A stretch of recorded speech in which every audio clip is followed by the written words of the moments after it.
Bonjour, on me demande souvent des conseils pour des maquillages de mariage. Évidemment, au niveau des couleurs, ça peut être seulement un exemple. Vous allez choisir les tons et les nuances qui vous conviennent. Par contre, il y a quand même quelques astuces qui peuvent vous aider à passer bien la journée de votre mariage au niveau du maquillage. D'abord, la question est quel look choisir? Donc, je peux seulement vous conseiller, restez vous-même. Choisissez un look qui vous respecte, qui vous représente. Quel est votre look dans la vie normale? Essayez de juste travailler ce look un peu plus parfaite, belle et raffinée. Si vous portez jamais du maquillage, ou presque, optez pour un look nude, mais à zéro défaut. Le deuxième truc, c'est la tenue. Le jour de votre mariage, vous avez envie de vous concentrer sur vos invités. Vous n'avez pas envie de penser aux retouches de votre maquillage. Donc, choisissez des produits et des techniques longue tenue qui assurent que le maquillage tient toute la journée, même la soirée. Donc, ça peut être des fards gras pour les paupières et surtout le mascara waterproof. Avec ces deux trucs à retenir, vous pouvez assurer que ça se passe bien le jour de votre mariage au niveau de votre maquillage. Donc, alors, pour commencer, au niveau de la hydratation, on a mis tout à l'heure un hydratant très léger et ça suffira. Je vais donc continuer avec le fond de teint. Parce que je ne veux surtout pas que la peau est trop gras, parce que ça va faire glisser tout le maquillage. Et justement, au niveau de la tenue, ce que j'ai dit tout à l'heure, ça ne va pas nous aider. Donc, pour le fond de teint, j'ai choisi le High Definition Foundation de Make Up For Ever, qui est très joli, dans son fini super fin, et qui va quand même apporter pas mal de couvrance. Et je commence à l'appliquer du milieu du visage vers l'extérieur. Hop là. Bon, l'idée c'est de travailler une couche très fine et de bien travailler le produit dans la peau. Aussi dans le souci de faire tenir le maquillage vraiment le plus longtemps que possible.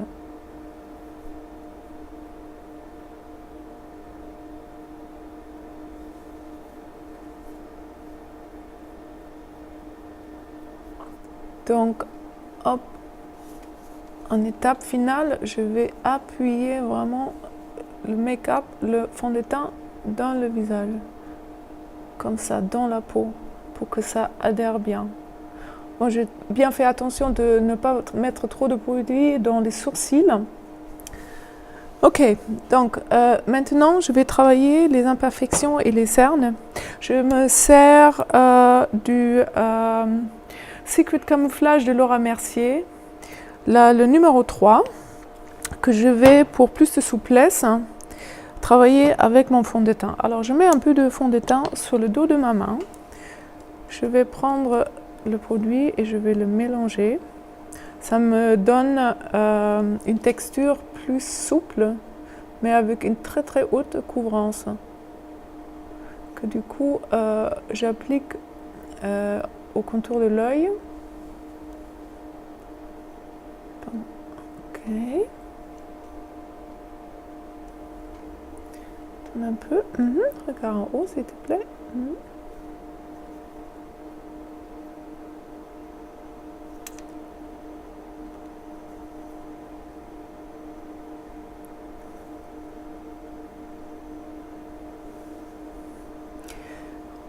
Donc, et maintenant, je vais m'occuper des petites imperfections.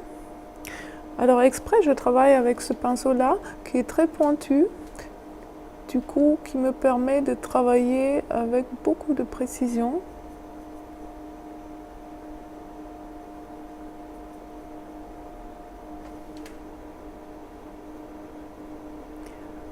Et qui me permet d'effacer, en fait, les petits points rouges l'un après l'autre.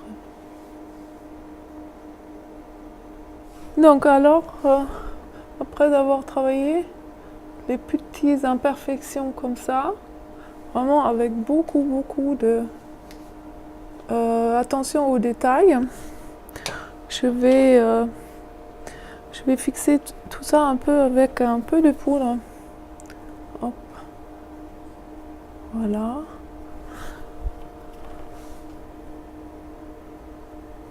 Ok. Avant que je la place la poudre sur les joues, je vais quand même mettre un peu d'illuminateur. En fait, une chose à dire au niveau des brillances. Il faut se méfier beaucoup de trop de brillance parce que le jour de votre mariage, vous allez vous faire photographier beaucoup. Et en photo, les brillances, ça peut être très dangereux parce que le flash les renforce beaucoup. Du coup, vous allez vous trouver beaucoup trop brillante sur vos photos. Donc du coup, évitez tout ce qui est très brillant, sauf quand c'est vraiment bien maîtrisé et bien ciblé. Là par exemple, ça c'est un endroit où on ne prend pas trop de risques sur les tempes. Où je vais quand même retoucher encore un peu, hop, parce que je l'ai enlevé avec mon pinceau. Hop, voilà. Et là pareil. Alors je peux très bien faire ça aussi au-dessus de mon illuminateur. Voilà, parfait. Donc je continue avec la poudre que je peux aussi mettre au-dessus de l'illuminateur parce que de toute manière il va passer à travers.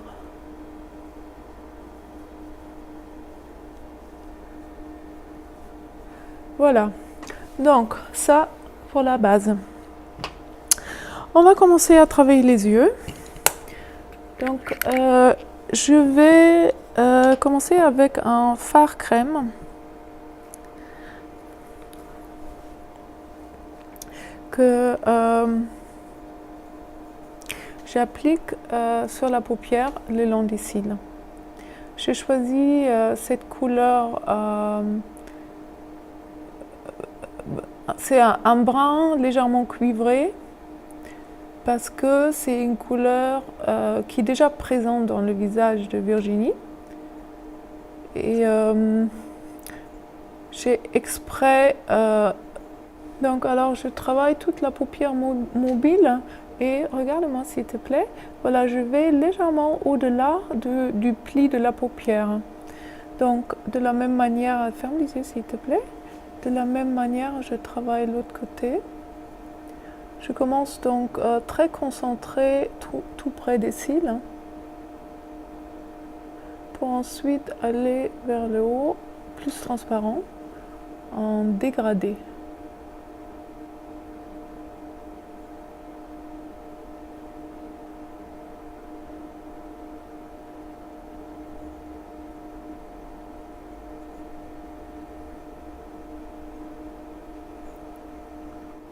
Donc j'ai travaillé la deuxième paupière pareil. Et en fait, ce produit va sécher après un moment et après, en fait, ça bouge plus du tout. Mais pendant quelques temps, on peut le travailler et étirer, estomper. Et j'en profite.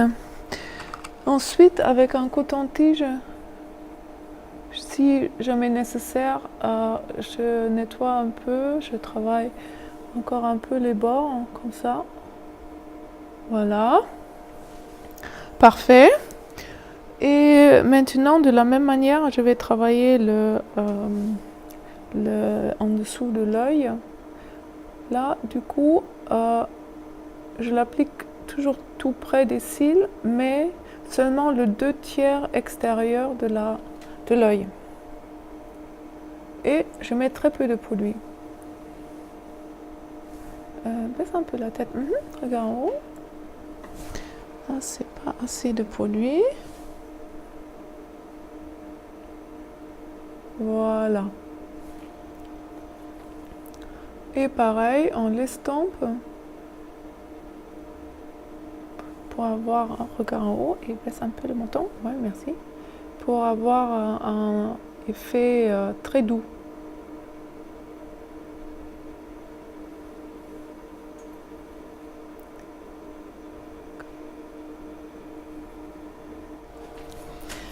Ensuite, pour tenue maximale, on va le fixer le tout avec un fard à paupières poudre.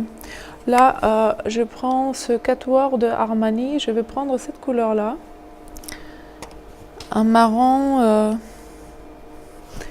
foncé, voilà, que j'applique au-dessus.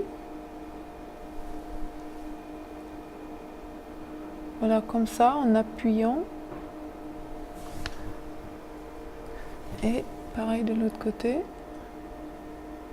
Et là, normalement, avec cette combinaison de matière, rien ne bougera plus. Bon, alors, encore une fois, je fais attention de bien estomper. Voilà. Regarde-moi, s'il te plaît. Et regarde en haut. Voilà. Et avec le reste qu'il y a dans le pinceau, je fais dessous de l'œil. Après, je rajouterai une toute petite touche de ce produit de Dior qui est un eye gloss, un doré. Et je vais mettre ça ici dans le coin intérieur. Et ça m'accroche la lumière. Et ça va réveiller un peu le regard. Regarde-moi s'il te plaît. Oui.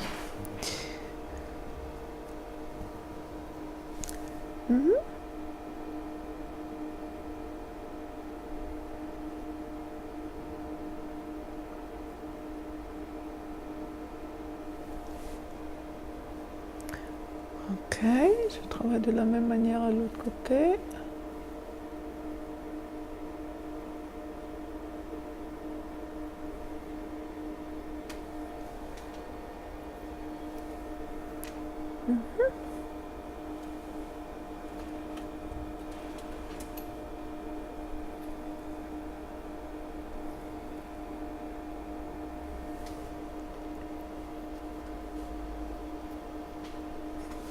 Et le regard en haut, s'il te plaît. Et je mets aussi un peu de ce produit ici sous l'œil.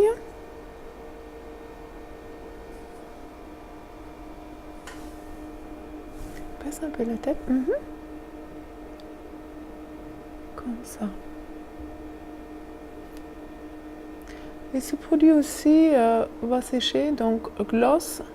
C'est pas dans le sens que ça reste, ferme les yeux s'il te plaît, que ça reste liquide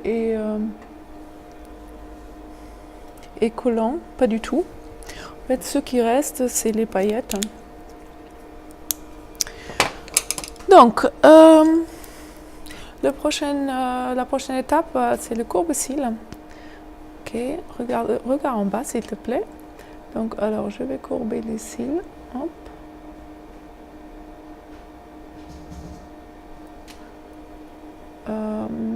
En plusieurs étapes si nécessaire, ça va? C'est toujours un peu effrayant cet outil. J'ai jamais utilisé celle-là. Pardon? J'ai jamais utilisé celle-là. C'est vrai? Ok, tu vas voir, ça a un très joli effet. Regarde en bas, toujours. Voilà.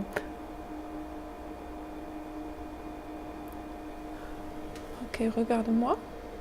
Ok, je refais le coin ici. C'est juste important de choper tous les cils de la même manière pour ne pas avoir des cils qui du coup descendent d'un côté. Mais c'est très joli parce que ça ouvre vraiment le regard. Parce que là du coup on va mettre le mascara et là ça va bien se voir. Et je prends un mascara waterproof. Ça c'est de Maybelline, le Colossal Volume en version waterproof. Et regard en bas.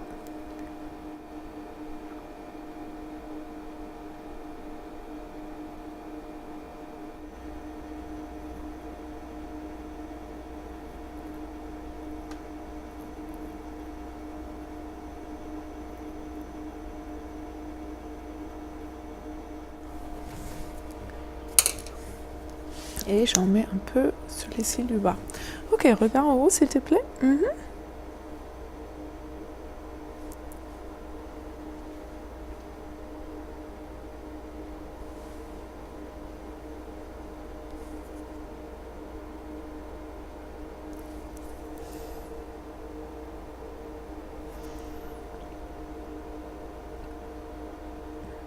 Et encore une fois, on brosse.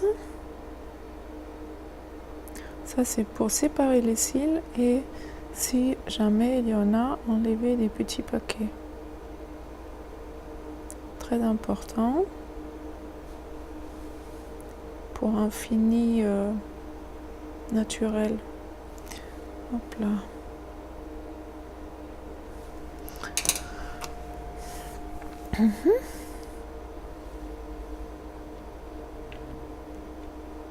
Ok.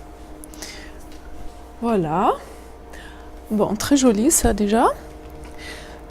Ensuite, je vais mettre une petite touche de blush. Là, j'ai choisi d'utiliser ce quatuor de Laura Mercier qui s'appelle Coral Red Quad. Et je vais surtout utiliser ces trois couleurs-là. Par contre, je mets pas beaucoup. Je veux pas que ça fasse trop peint. Juste un soupçon là sur le haut des joues. Que je travaille un peu vers le bas. En fait, cette couleur-là, dans l'emballage, on dirait que c'est très fort les couleurs, mais sur les joues, ça donne vraiment quelque chose de super naturel et très frais. Voilà. Ensuite, pour les lèvres, on va rester dans la même gamme de couleurs. Alors ce rouge à lèvres qui est un rose chaud va très bien aller avec. C'est de NARS, la couleur Niagara, que je vais travailler avec un pinceau.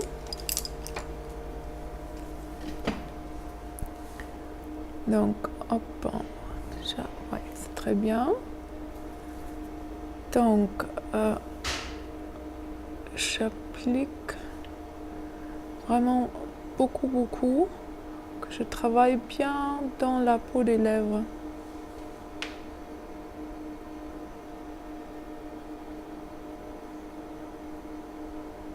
Pour une tenue maximale. Bon, l'idée de choisir un rose est aussi un peu pour me rendre la vie plus facile au cours de la journée. Parce que ce rose-là, il va être aussi joli quand il est parti à moitié. Donc, vous n'avez pas besoin de le retoucher toutes les quarts d'heure.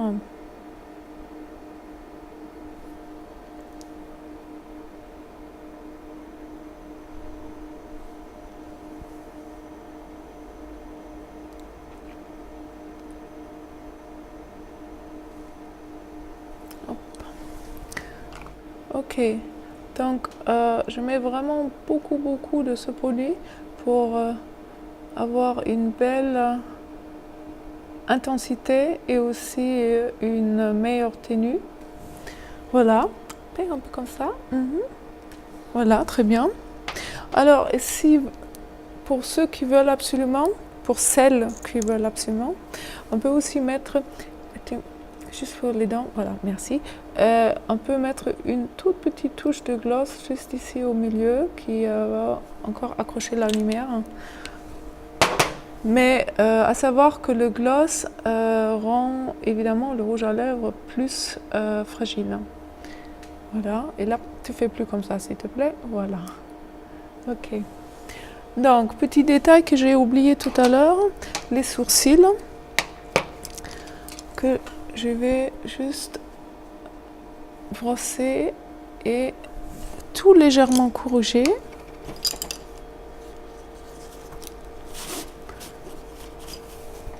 Donc, je vais utiliser le Eyebrow Compact de Shiseido qu'ils ont remis dans la gamme. Quelque chose dont je suis très contente. Moi, j'ai toujours le produit de l'ancien packaging, mais le nouveau est pareil et le produit est vraiment excellent. Donc, avec un petit pinceau qui est comme ça, coupé en biseauté, J'applique très peu de produit, juste là où il faut remplir un peu.